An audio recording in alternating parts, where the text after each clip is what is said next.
everybody, this is Steve Alcanaper. Welcome to the Circle of Brilliance. Today we finish up our discussion on the 7 deadly sins, and on Thursday we'll begin our discussion of the 7 heavenly virtues.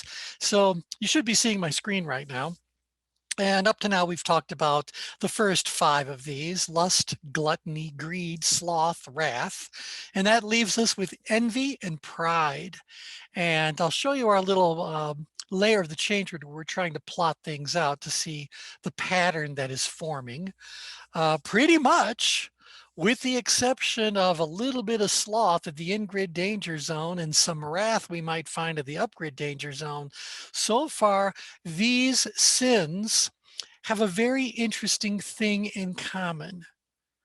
Now, I'll just ask you guys, just looking at the ChangeGrid and where in general these words are plotting, what can you tell me about the relationship between the 7 deadly sins and your perceptions of yourself?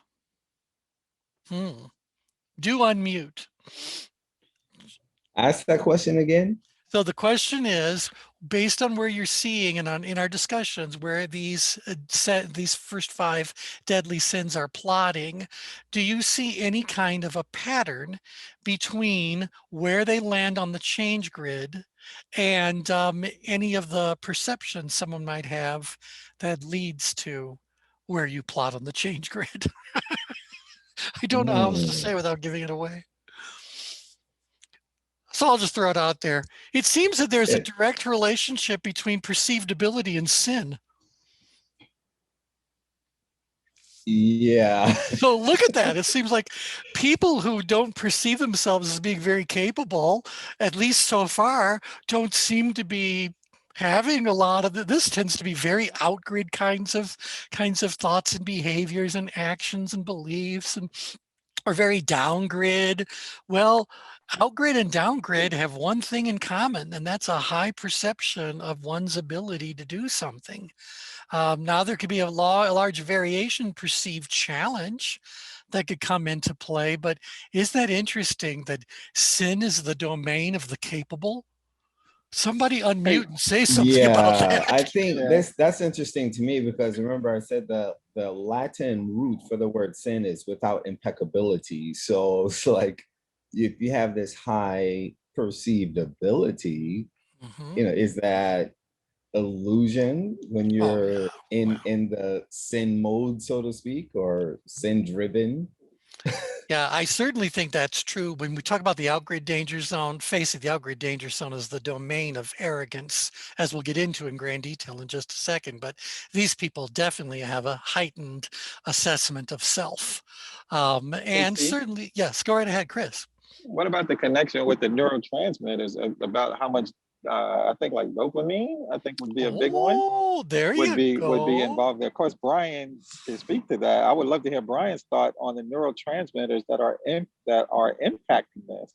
Yeah. The more we know, the more we can prepare ourselves to use this as suitable defense if we ever find ourselves in court for any of these behaviors. Let's blame it on neurotransmitters.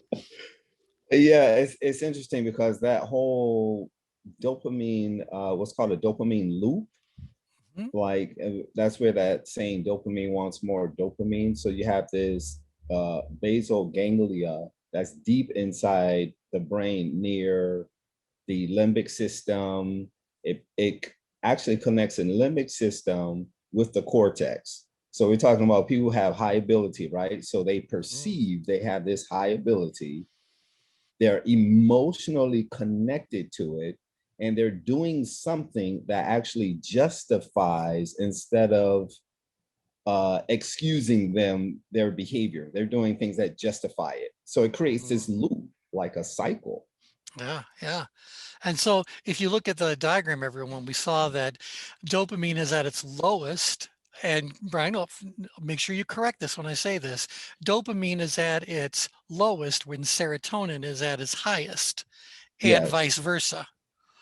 Right? So I think we had a diagram that kind of showed those two together. This is serotonin versus dopamine. And if you add to that, let's see, you were talking about the endorphins or adrenaline. Look out, Grid, Yes. we got a big dose of adrenaline coming into play there. Certainly we have high concentrations of noradrenaline or norepinephrine are going on there as well. And then there's one other, which I think is the endorphins. Yeah, tend to also be quite high in that Hmm. general vicinity. So if you give someone a giant dose of endorphin, adrenaline, noradrenaline, and dopamine, might that bring out some of these sinful behaviors? Right. And And plus, the dopamine tends to be outward facing, where Mhm, serotonin will draw you back in and your question, like mhm. why you're doing what you're doing. But dopamine, you're looking outwardly, externally, and you see something, I guess you can say, almost greater than yourself or something to conquer. And Yeah, so yeah, you're yeah. willing to take a lot of risks to gain it. Mhm, mhm. Yep. Chris, hey go right T, ahead. You unmuted. Go right ahead. hey, I'm reading this book called Cracking the Curiosity Code. Mm, And in the book, it talks about how curiosity triggers dopamine. So when you look at Mhm.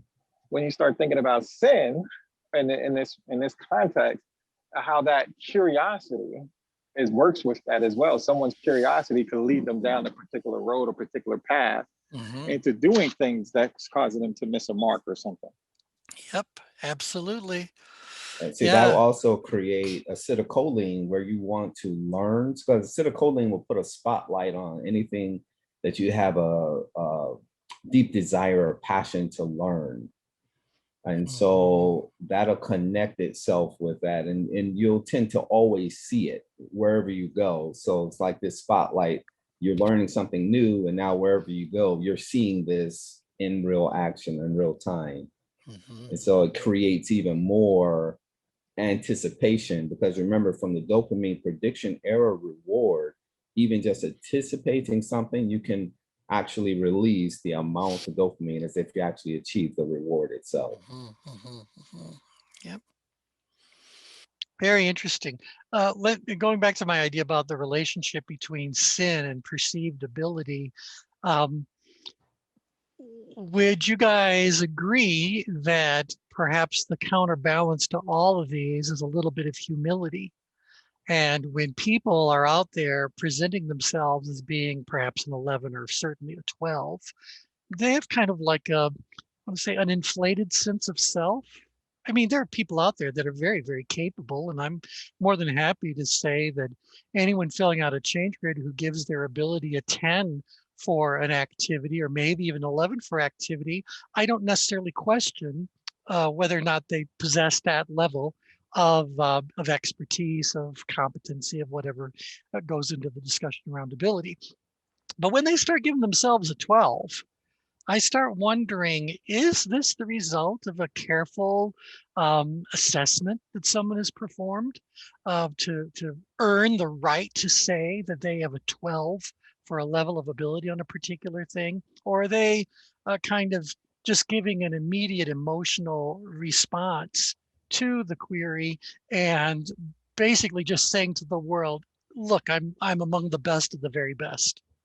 And so there I am. Mhm. So I wonder if that inflated sense of self is also what leads to a lot of these sinful sorts of behaviors. And again, they don't all happen at 12. They start to happen perhaps a little bit earlier in, like look where gluttony is. It's a little bit more on the in-grid side of things. But nevertheless, they all seem to be on the out-grid side of the change grid. So yeah, Mhm. so what do you guys I had a think? conversation, interesting conversation with a patient recently. We're doing some research, and he seemed to believe he has this like religious background, and he seemed to believe that exactly what you're describing, that his wealth created this kind of gluttony behavior, Mhm, mhm. and it caused him to take these risks in terms of not taking care of his health. That's right, that's And right. I told, I don't know, I'm not a religious scholar, because he was almost like beating himself up. And that's why we're doing this health behavior research, because the symptoms tend to be secondary. But I Mhm, told him, mhm, I'm not a religious scholar, but it seems to me that I don't think God would necessarily be against you being rich, but I would think God Yeah. wants you to be grounded. Well, right. In fact, there's a very common quote that people share about money, and but it actually ends up a misquote. I'll tell you guys what the quote is. I'm wondering if any of you know what the actual quote is from the Bible. So, money Love is is the the root. root. No, money is the root of all evil. Yeah, and I don't think that's what it says. I looked That's it not up. what it says. It says the love of money is the root of Right. all evil. So Exactly. money itself is just a rather neutral resource. It depends on how you end up acquiring it, holding it, and using it. That's going to dictate whether or not your relationship with money is healthy or unhealthy, beneficial or counterproductive or whatever. So what's the relationship people have with money? We have a ChangeWorks professional on the West Coast who is a certified money coach. And the money coaching is not about what are you doing with your money. Money coaching is all about your relationship with money, how you came to have your feelings, thoughts, etc., around money, and how those continue to affect you throughout your whole life. So, so yeah, money coaching. But I think it's really interesting that when you look at something like lust and gluttony and greed, well, these definitely have a very interesting kind of energy around it, which gets us to the next one I wanted to throw in here, because it's very much related to lust, to gluttony, and perhaps even to greed, and that is envy. So envy is defined, and again, I'm just getting these out of Wikipedia. Um, Envy, like greed and lust, is characterized by an insatiable desire.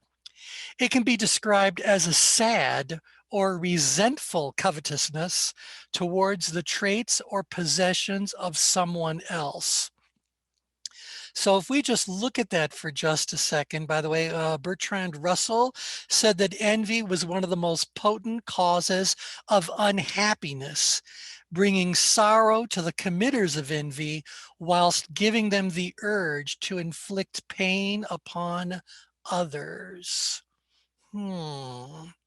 So where do you think envy lives? So envy would imply two things. Number one, you really, really want it. You really, really want it, but you don't have it. So you would have to be analytical for one. So we know that I mean, you would have to, that wanting of it, you're going to know or want to know a little bit about it, even if you don't necessarily. You probably think that you do.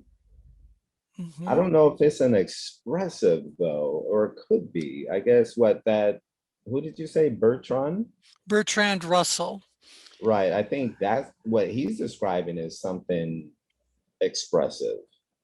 He's definitely describing something expressive. So I think, and we'll do a deeper dive, but I do think that envy kind of carries within it a question mark about one's ability to have what one wants. Mm-hmm. So I can kind of see where envy goes with a lower perceived level of tension. And when he said that brings sorrow to the committers of envy whilst giving them the urge to inflict pain upon others. So envy and wrath seem to kind of have some relationship there. The whole idea about envy that you're getting to is about the analytical part of it, the assessment, the scorekeeping. And I would say that that also is still an upgrade kind of thing, but does have that analytical bit to, oh no, why did I duplicate lust? Like we don't have enough of it. So let's move this one over here. I also need to change the color of it so it doesn't get lost in the sea of stuff that's going on there. Oh, what color should we give it? Let's give it, oh, I don't know. It's not like we have a lot. Oh, look, there's more colors. Oh, does You it know what gray I'm on the thinking left? about in terms of envy is one time when I was doing emergency room rotation, there was this badly beaten guy came in. I think he was in a gay relationship, But the police officer, his specific words that he described was that it was a crime of passion because the partner was envious or jealous of him doing something.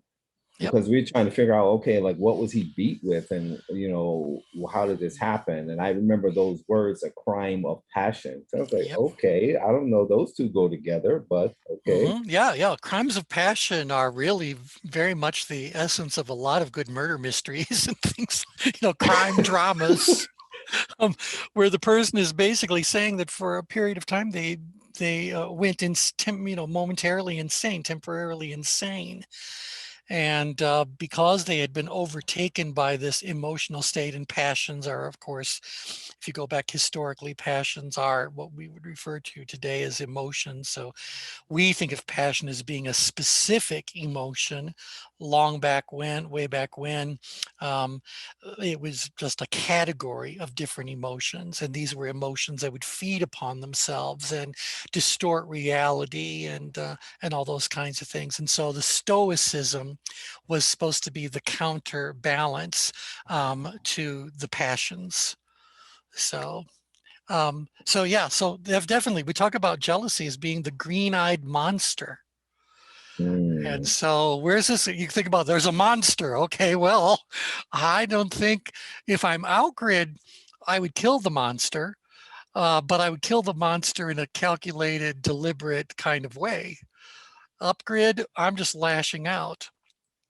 So usually we would run, but we talk about fight or flight. So does that mean that there could also be envy outgrid? What do you guys think? Is there also envy outgrid? I think I'm thinking from sports, you would look outwardly like you're envious of the top performer or something to that Yeah, extent. yeah. Does that make sense?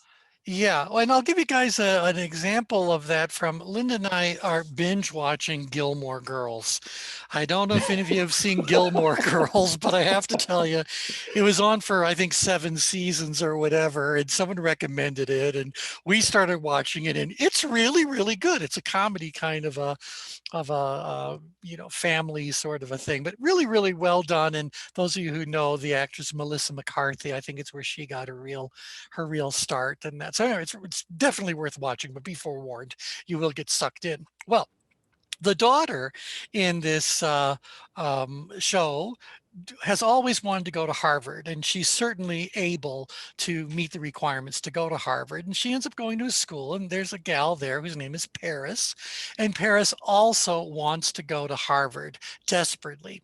But Paris is the ultimate outgrid driven driver.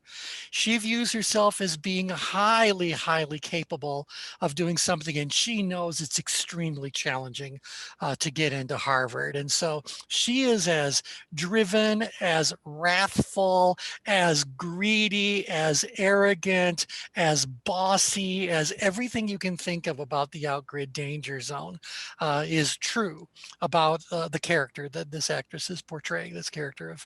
So at a certain point in time, without giving it all away, she has to confront whether or not she actually is going to get into Harvard.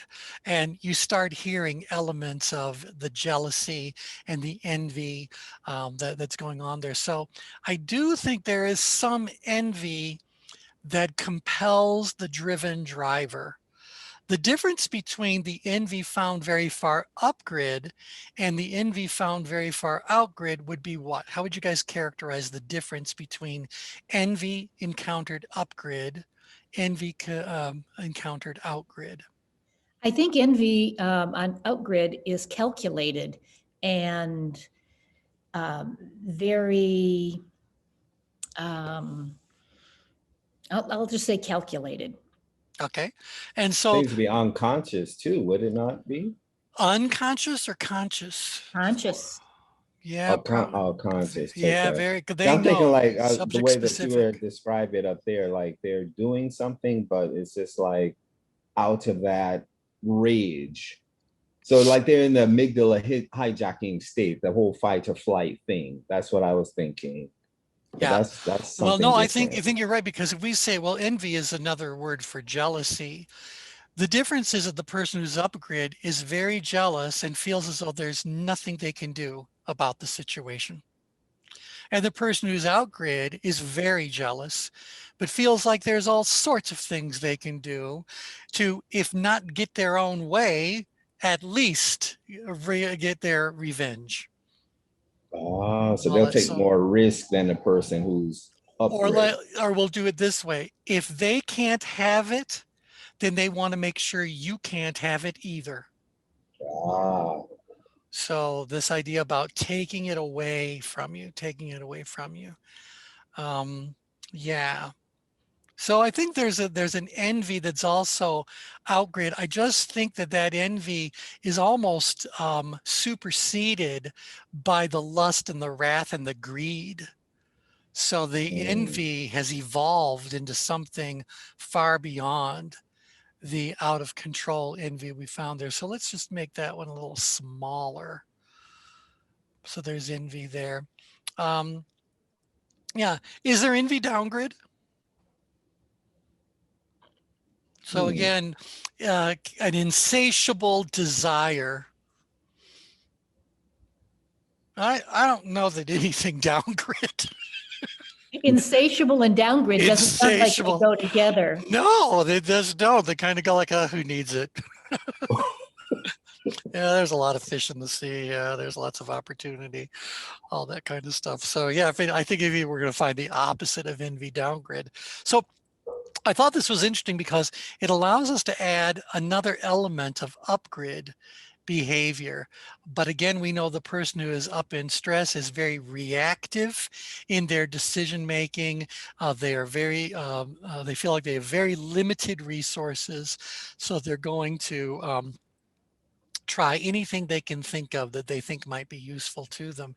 And that behavior set is very much characteristic of the expressive energy. Okay. Other questions, comments about envy? Envy, Nope. jealousy. All right. That leaves us with one. And that is one we have to really be biblical about. So let me go ahead and copy this. The very last of the 7 deadly sins is pride. Now, I think that when you look at the definition of pride, you're going to say we have a better word for it than the word that's being used. So pride. Pride is considered on almost every list of the sins as the most serious of the 7 deadly sins. Out of the 7, it is either the most angelic or the most demonic. It is also thought to be the source of all of the other capital sins.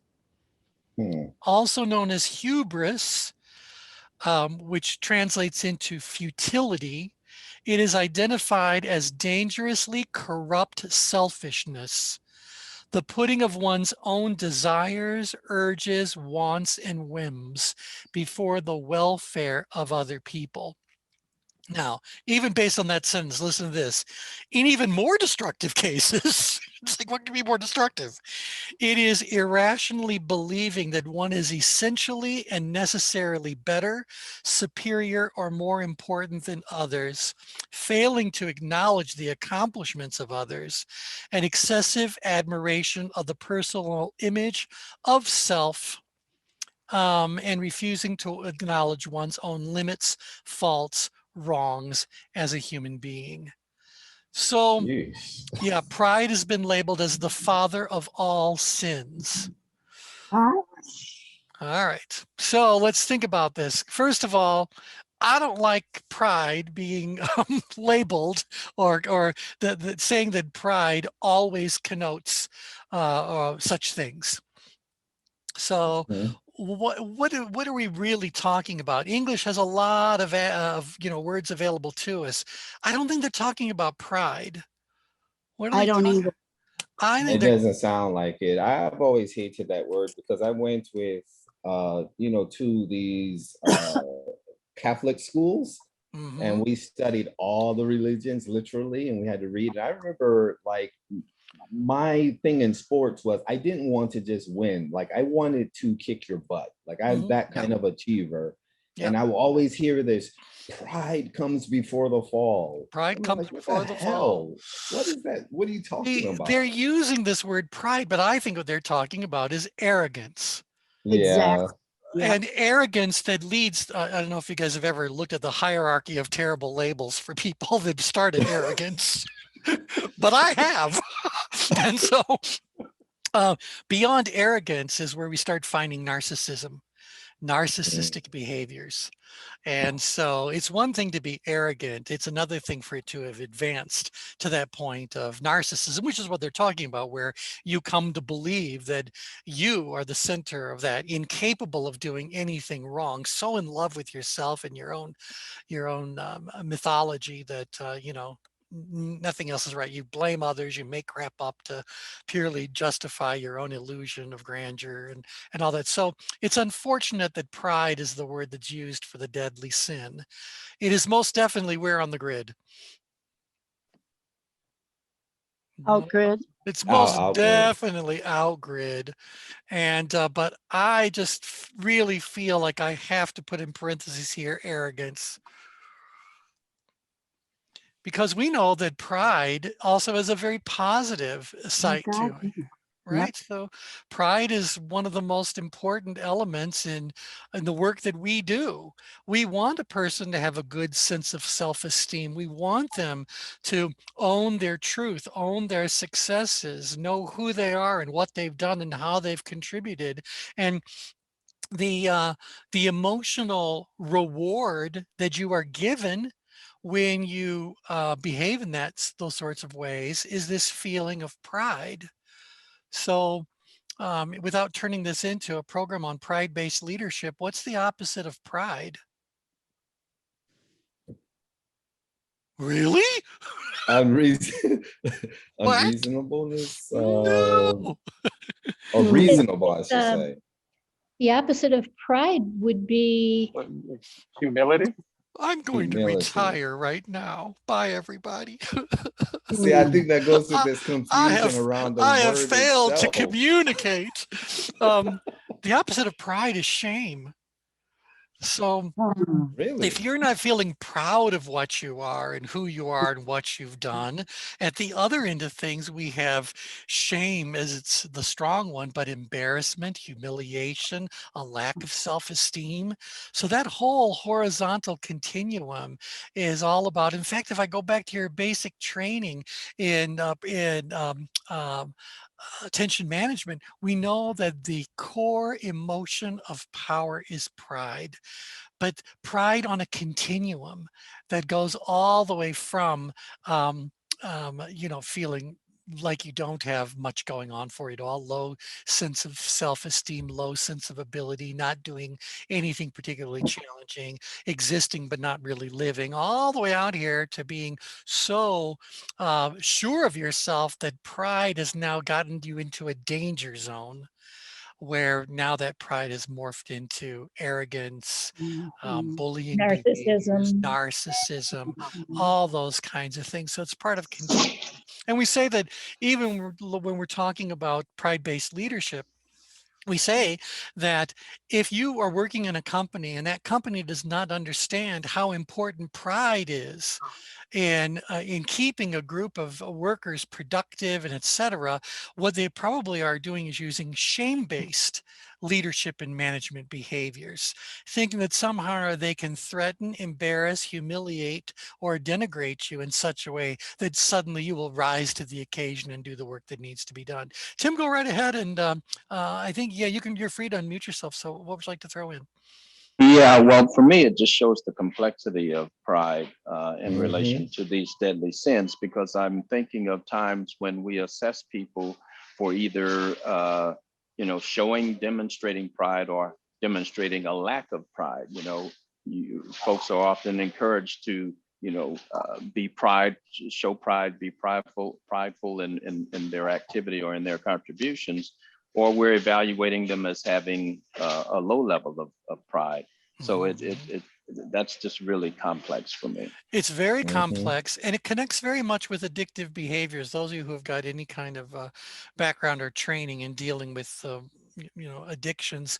Um, Bradshaw, what was Bradshaw's first name? Was it Tom Bradshaw? No. Hmm. Anyway, Bradshaw wrote a whole bunch of books back in the 1980s. And one of them was called Healing the Shame That Binds You. And his belief, no, not Terry, but not an athlete. He was he had a series on PBS. So he was a very popular speaker, all that. I don't think it was Bradshaw. Anyway, yeah, Bradshaw is definitely his last name. Anyway, Healing the Shame That Binds John?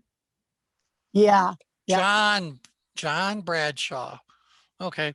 Yeah. But he wrote Healing the Shame That Binds You. And in it, he said that addiction occurs when someone tries to self-medicate the disease of shame. And somehow or another, because that individual does not feel as good about themselves as they should be feeling about themselves, they try to find a way to escape that pain. And I'm being very general, but nevertheless, whatever led to it. And they decided that because they didn't want to be embarrassed, so they fell to peer pressure, or they were so unhappy in their whatever the environment was that they needed a way to escape from it. That turning to drugs and alcohol and other sorts of addictive behaviors was their way of self-medicating. And so he always said that if you want the addict to be cured of their addiction, you have to recognize that the disease is shame, and the replacement for shame, the cure for shame, is pride. So we needed these people who felt like they were totally out of control to find ways of feeling in control. Those who felt as though they were being, oppressed and all that, to find a way to become empowered. Those that were feeling as though they had nothing to contribute found ways to contribute in strong, meaningful sorts of ways. And so this is kind of a lot about what's going on there. Now, I personally have never dealt with any addictions myself, but in my family, I've had family members who were very addicted to sorts of things. And so I kind of just, I don't want to say osmotically, learned a lot about the 12-step programs and those kinds of initiatives. And a lot of that is about people owning up to what it is that they've done, and making the amends they need to make, and coming up with new ways of doing things, and feeling what they should feel about that. And the answer to that is Mhm. they should feel proud, not arrogant, not overinflated egos, none of that kind of stuff, but just a true, what I would say, authentic sense of self. Yeah. And, we talk a lot in the world of coaching about authenticity, living your authentic life. Well, if your authentic life isn't something that you can feel proud of to share, then you got a problem. Like, just look at gay pride all over why that word? Why that word? Because they're trying to say that population and many other populations with their own societal sorts of issues have become the victims of shaming behaviors from outside sources or people outside of that. They've been judged harshly, but no, whatever. And everyone's saying, like, overcome all those that impact that those behaviors have had on you as an individual, on your subculture, whatever, and find the pride, be be prideful in that Yeah. moment. So I concur with Tim. I think that word itself, because sometimes the labels we give things, it just frames things in a way that it can either help your relationship with it or distort it.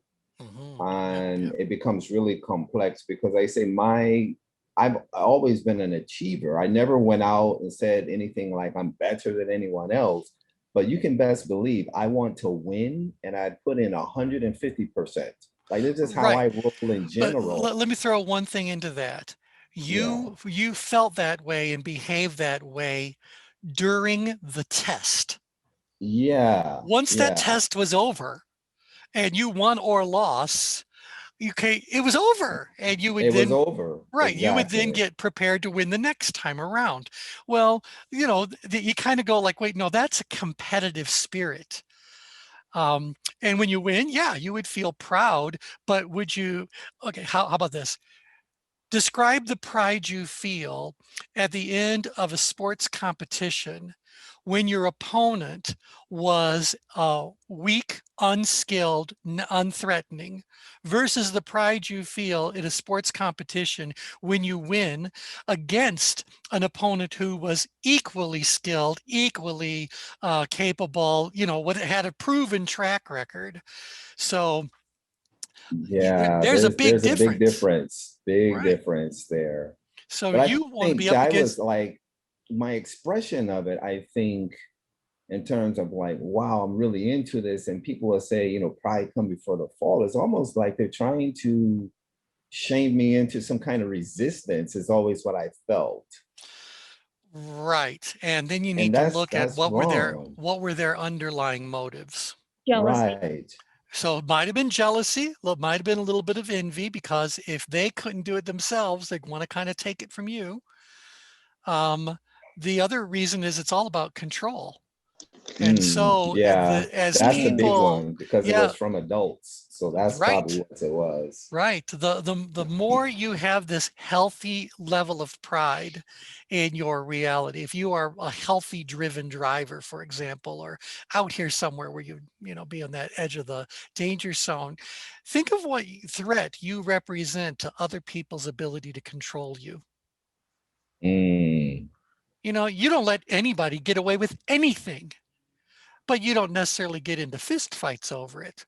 You don't, right. again, you're on this edge where, you know, we push it too hard, you might snap, you know, you might lose it once in a while. But basically, you're just going like, no, look, I've got my boundaries and I don't need anybody telling me what to do or how to do it. I know what I'm doing. And again, you're not being arrogant, you're making statements of fact. And unfortunately, when you do that, some people will suddenly view you as being a threat to their authority. Or let's even go worse for just a second. Let's say that the person who is now um, losing power is a narcissist. Mm, Now they will not only lose you, they will do their best to destroy you. yeah. Right? Because that's that envy thing coming, triggering wrath, etc. So there's a lot of people out there who are in positions of power, positional power, not personal power, but positional power, that have no personal power. So the only way they can have the power they have is how? Tell me how the math would work. If you don't have personal power, which is the true power you possess that came from within you, if you don't have that, then the only thing you do have is the power that has either been given to you or has been taken from others. And that's positional power. So, Yeah. so what do you think? Where Yeah. did the person, where They did the usurp person, that power from others, right? Isn't that exactly, what bullying is? Like they're right? small inside, so they project outwardly. That's right. And if they took the power away from you, if they usurped that power, that means you lost it. So how many Mm, people out there are freely, oh, which just upsets me so much, freely giving their power to somebody else?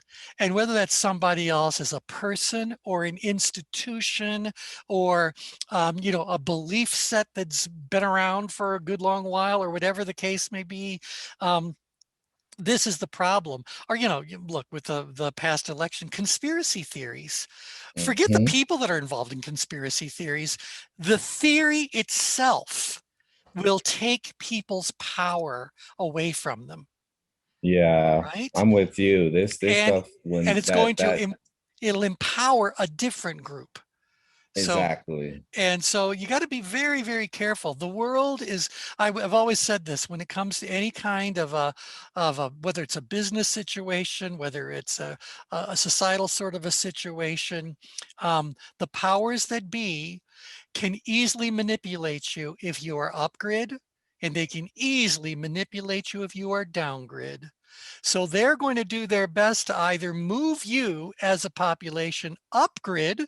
So in your reactive behavior, in your perception that you are losing ability, you relinquish that control, you hand over that power to them, or they make you think that you are so comfortable and so protected and so entitled and so whatever that you never need to worry about everything yourself. So why don't you just let us take care of all those kinds of things, and you can go about doing whatever it is you felt like doing with your day.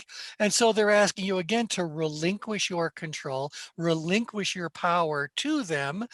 So upgrid is easy to manipulate, downgrid is easy to manipulate. But those manipulators are terrified by people who are where?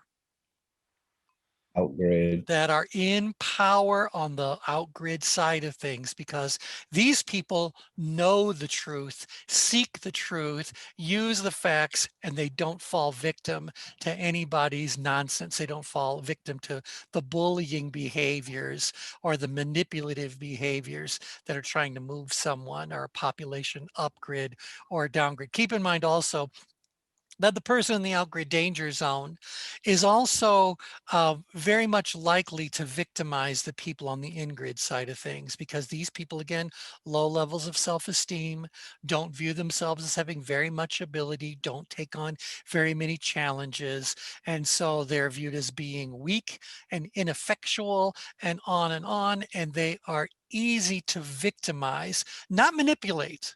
Manipulate means that you have to do something. Actually, the word manipulate means to do something skillfully with the hands, but obviously they've taken it away from just doing something physical and said it can also be emotional manipulation, intellectual manipulation, spiritual manipulation.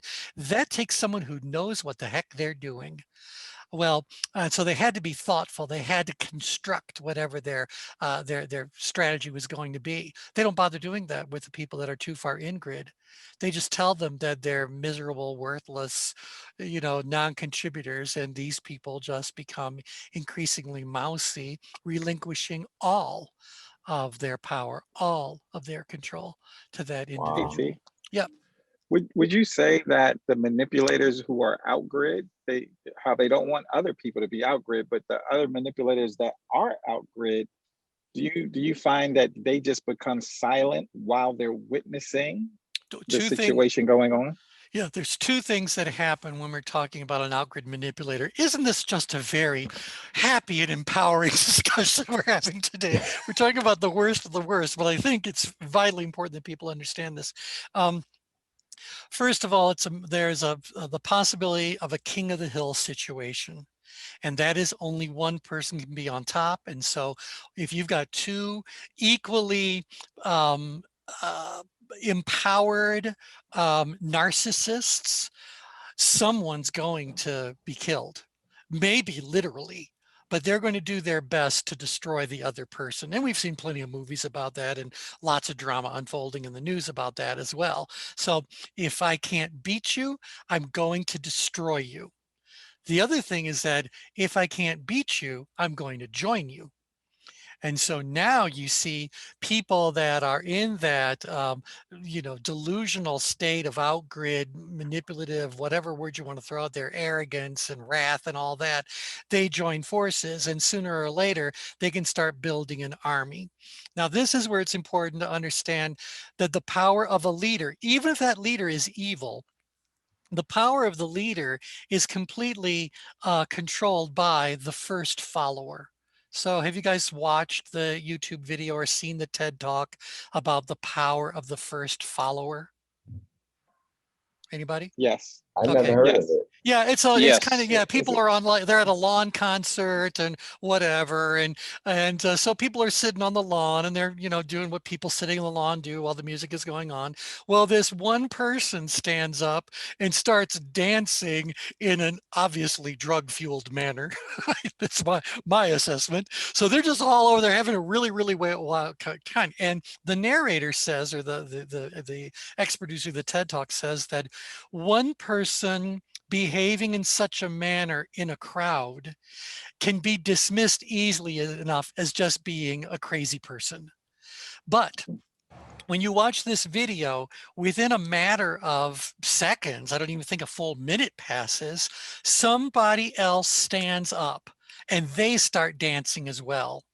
The moment that happens, the leader now has someone who is endorsing their behavior. And so that kind of strengthens this.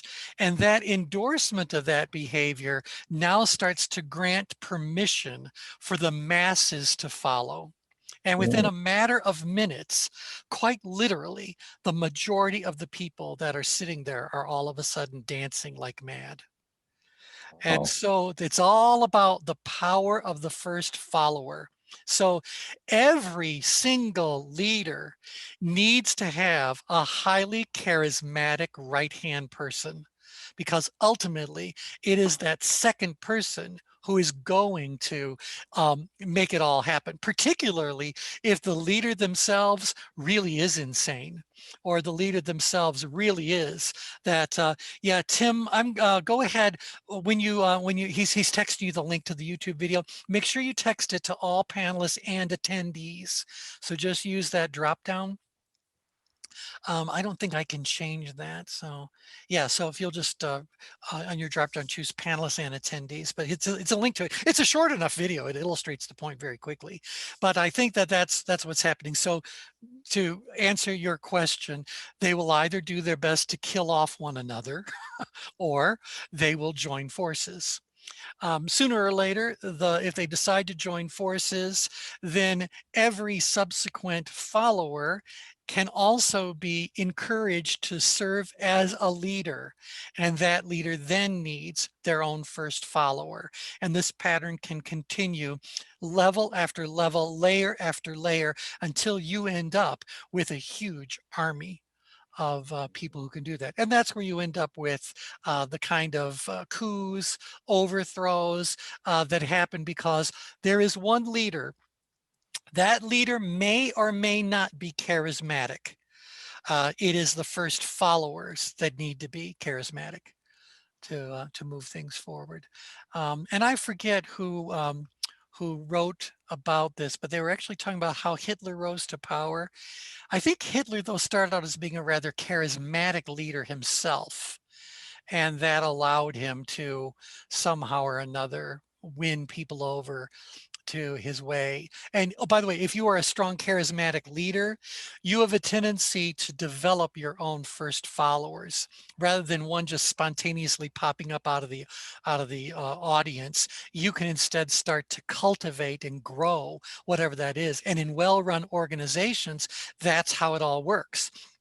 You have someone who is a leader, not an evil leader, a charismatic, caring, and all the good things. Yes, I'm sure they feel very proud of themselves, but there's no arrogance, there's no narcissism going on.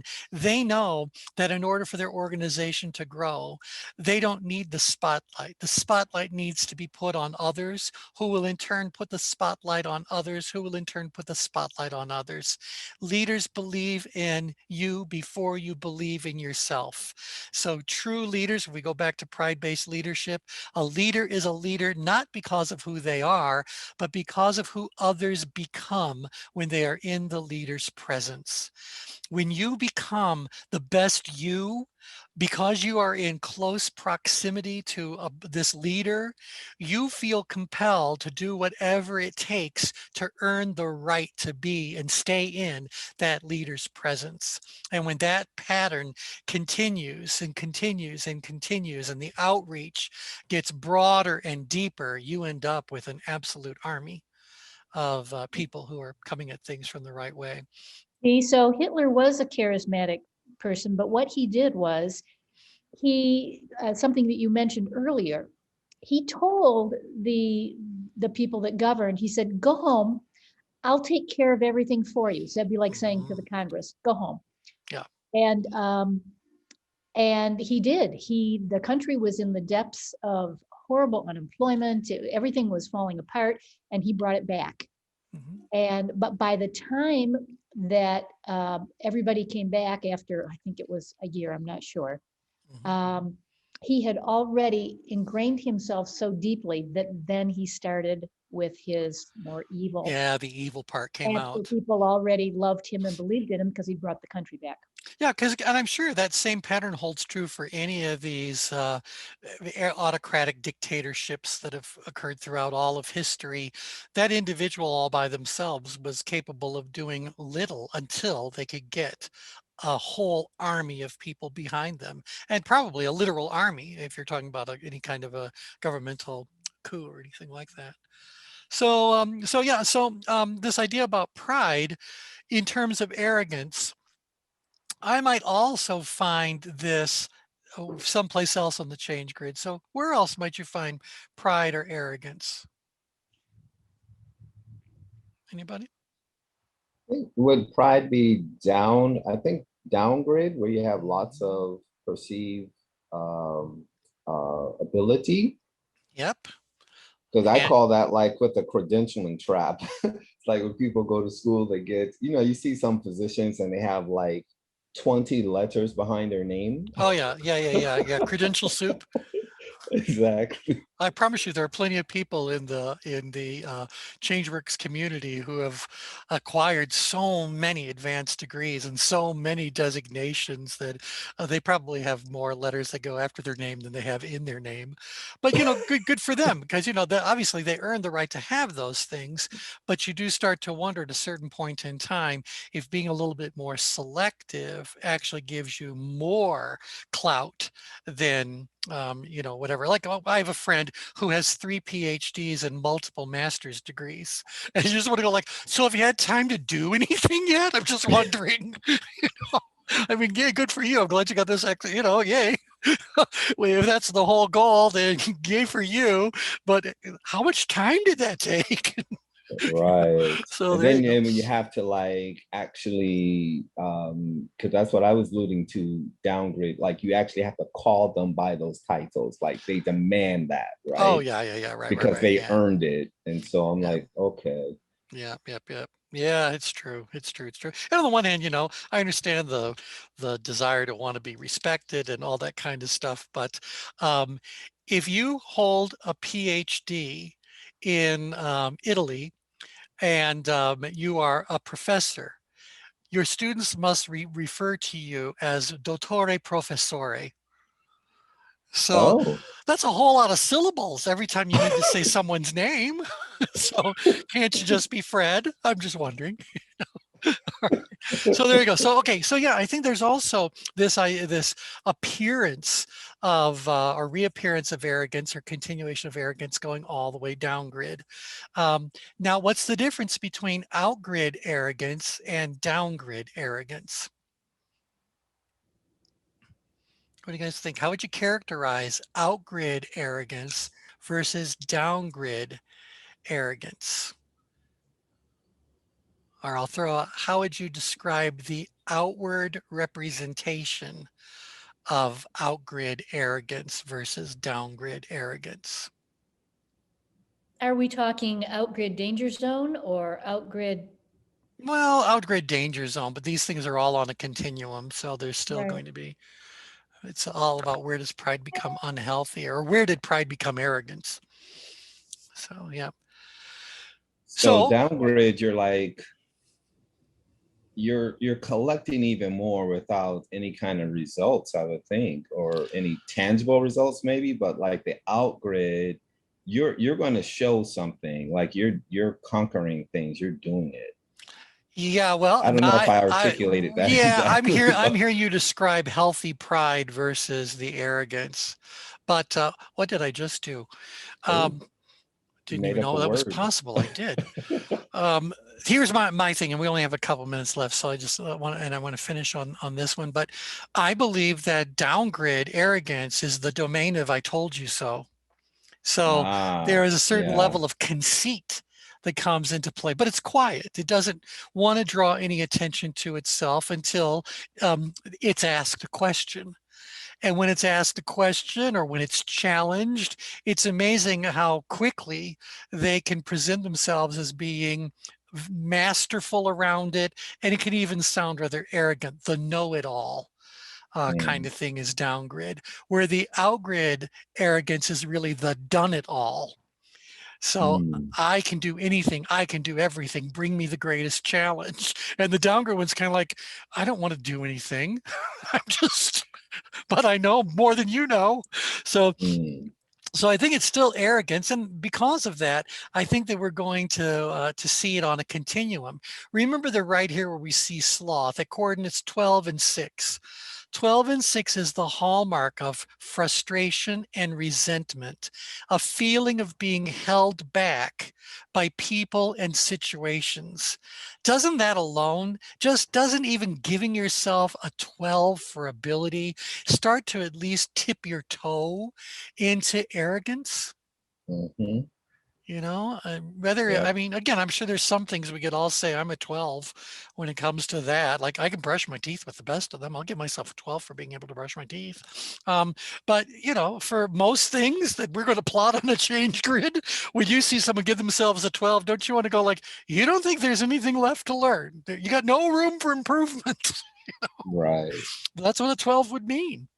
And so if someone holds that perception of self, holds that belief system, then we end up having this person who is very vengeful, very arrogant, confrontational, that kind of outward expression of arrogance, where now it becomes a little bit quieter halfway down that challenge scale to now I'm just frustrated and resentful, which may be visually apparent because I'm grumbling and I'm moaning and I look like I'm just upset with the world, you know, and maybe I'll verbally express it if you ask me to. But if it slips down further and further, I'm just waiting for the day that I can say, I told you so. I told you so, right? So that's still, it's still an arrogance, but it is not as outwardly displayed as it is downgrid. Yeah. It's almost like the arrogant person in the outgrid thing uses arrogance as a tool, actually something they can deliberately employ to push the rest of you further down or push the rest of you further up or further in, as the case may be, as they go about manipulating you. So maybe their arrogance is one of the mechanisms in whatever their overall demonic strategy or evil strategy is for ruling their world. We're downgrid. No, it's very quiet. It'll come up, but it's very quiet. Okay, questions about that? Thoughts about that before we're done for today? Hey, T. Yes, So, Chris. you know, something that bubbled up to me while you were speaking about that was racism. When you started talking about how it shows up, outgrid versus downgrid, I found it to be very interesting. That picture came into my head. I guess it had to do with, a similar characteristic. Yeah, and in fact, Tim and I have been chatting about that in some of our calls as well. So isn't it interesting how it doesn't have to be a person is outgrid. A whole culture can be outgrid with respect to other cultures, or even inside of a culture, a certain subculture can view itself as being more whatever outgrid word you want to use than other aspects of that same culture. And so I believe that it is going to be part of the mechanism of any of the isms. So whether it's racism or ageism or sexism or whatever, someone is basically arrogant enough and narcissistic enough, if you will, to say that I am or we are superior to, better than, smarter than, whatever than all the rest of all y'all. And so, you know, get in line, give me all your power, or get out of my way and I'll save your butt, or, you know, do as you're told, or whatever the case. So, you know, they speak differently to the upgrid, the ingrid, or the downgrid. But nevertheless, what is it that ends up putting a person in a place of that far outgrid? Now, if you were talking about any of the isms that have been I want to say habituated.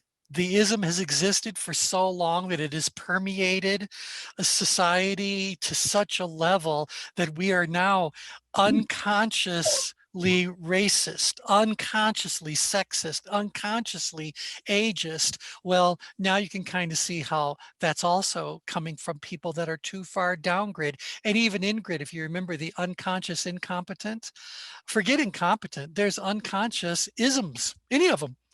There's people they didn't know, and when you bring it to their attention without using the verb or the adjective woke, when you awaken them, when you make them aware that something that they're saying or doing or believing or whatever ring actually is problematic or is an opportunity for growth, okay, now they'll become more of a conscious incompetent or a conscious ism displayer. And then you got to educate them, and they got to learn, and they got to grow, and they have to whatever. And, you know, the cycle of life is going to continue as we work our way up that spiral dynamic. Isn't it interesting how all these models actually do fit together? Or do I just make that happen? You know, do I force the interplay of all these models, or is it really just different models describing different aspects of humanity, and they should all fit together because there's only one humanity? Absolutely. Yeah, exactly.